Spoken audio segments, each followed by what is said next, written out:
Olá, meu nome é Deise Bispo, eu sou psicóloga, psicodramatista em um processo constante de conexão com a minha alma. Eu vim aqui fazer esse vídeo para a gente conversar um pouco sobre o que é mudança de hábitos e como a gente pode fazer, né, essas mudanças. Eu acho que é isso, assim, quando a gente começa um processo de autoconhecimento, né, através de terapia, de análise, seja qual seja o meio, né, a gente começa a perceber claramente hábitos que a gente tem que nos fazem mais mal do que bem, né? Nos trazem mais malefícios do que benefícios. E aí fica o grande desafio de como é que a gente faz ativamente um processo de transformação. E não existe de uma hora para outra você começar assim a fazer algo, né?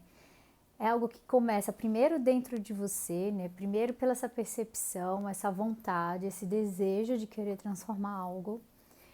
E o que é fundamental colocar em prática. E aí eu queria compartilhar aqui com vocês algumas coisas que eu aprendi que me ajudaram a botar em prática alguma dessas coisas, tá? Então isso serve tanto para quando você tem um hábito novo que você quer colocar na sua rotina, ou quando você quer transformar um hábito ruim num hábito bom. Mas o que é importante nisso é que se é um hábito ruim, você quer eliminar ele, para fazer esses exercícios é importante você encontrar um hábito bom, que seja oposto a isso, que você possa praticá-lo diariamente. A eliminação sem esse outro ponto, ele é mais difícil e requer que você fique constantemente numa lembrança que não é para fazer isso. Eu particularmente acho muito mais difícil. Eu acho mais possível você colocar uma outra prática no lugar dela do que você eliminar de uma vez só algo que você queira parar de fazer. Isso também serve para as afirmações que eu falei no vídeo da semana passada.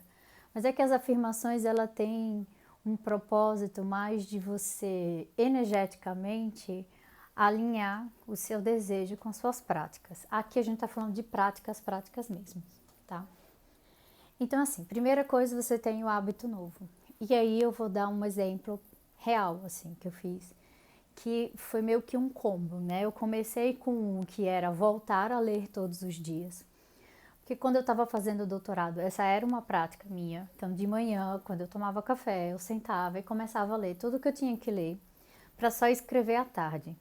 Depois que eu comecei a trabalhar, o hábito da leitura ficou um hábito muito difícil de sustentar, por conta dos horários. Então eu fui adaptando os meus horários, eu fui entendendo qual o melhor horário para fazer isso. E aí eu consegui determinar que todo dia, às 9 horas da manhã, é um horário em que eu quero fazer café, sentar no sofá e começar a ler.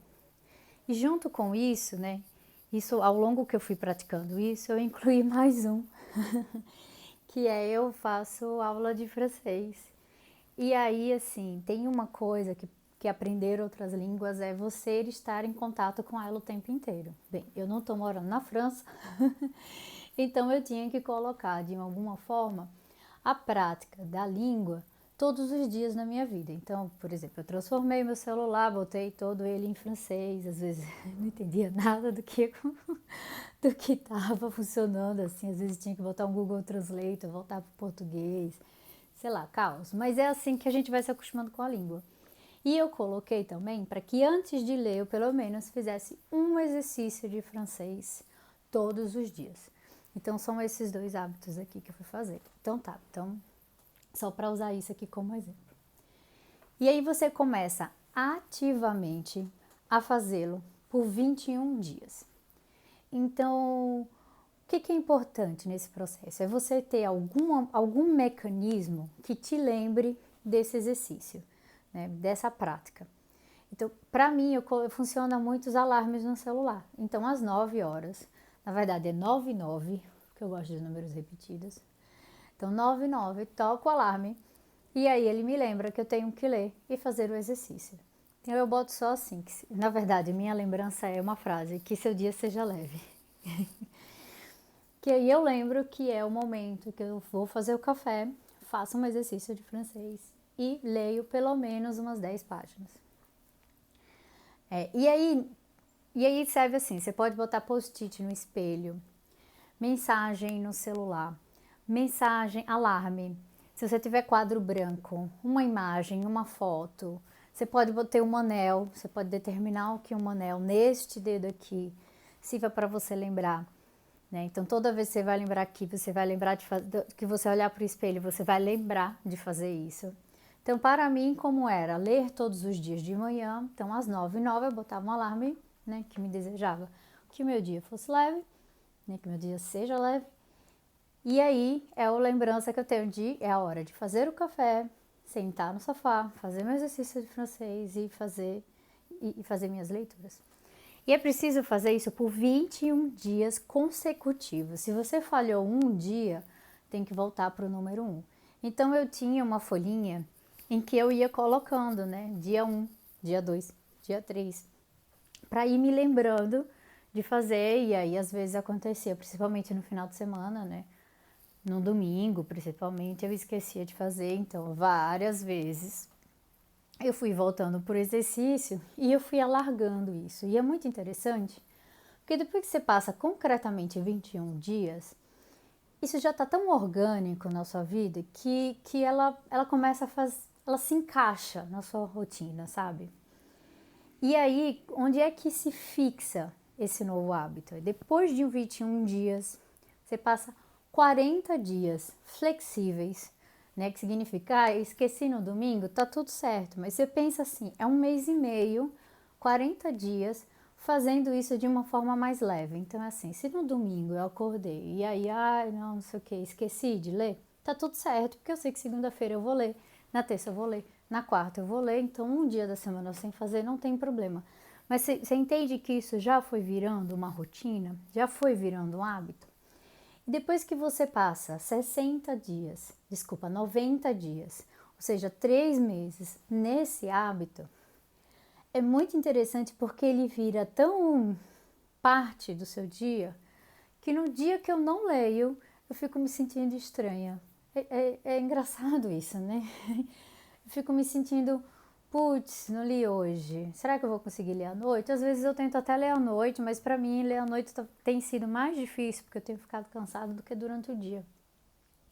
Então é interessante que depois desse processo, 21 dias, 40 dias e 3 meses ou 90 dias, esse hábito ele realmente, e eu tô falando aqui de experiência própria, ele entra, né, na sua rotina e é muito interessante isso, sabe? Então é isso que eu queria compartilhar, né? Não quero que o vídeo seja grande.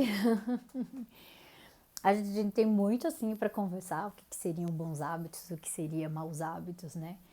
Eu penso algumas coisas sobre isso, eu sempre estou atenta a como eu estou energeticamente. E quando eu falo energeticamente, é ter energia de fazer as coisas, sabe? Então, daria muito pano assim para manga pra gente conversar. Então deixa esses comentários se você tiver alguma pergunta, como é que você faz esse processo, se você leu algum livro que ajuda a ter outras ferramentas para fazer isso. Além disso, eu também queria dizer que dentro do processo da mentoria, eu quero construir com as mulheres que vão participar da mentoria uma prática de 21 dias de bons hábitos. Bons hábitos que eu falo assim, são práticas saudáveis, mais do que bons hábitos, práticas saudáveis, em que a gente possa olhar para outras coisas todos os dias, assim, e de repente escolher alguma delas para encorpar na nossa rotina, né? Para a gente acoplá-la a elas, a gente adicionar, não sei exatamente qual a palavra.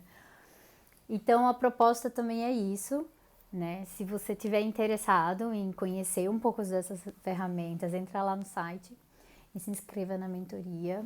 Estou muito feliz com essa mentoria e espero ver um de vocês lá, tá? Um beijo, tchau!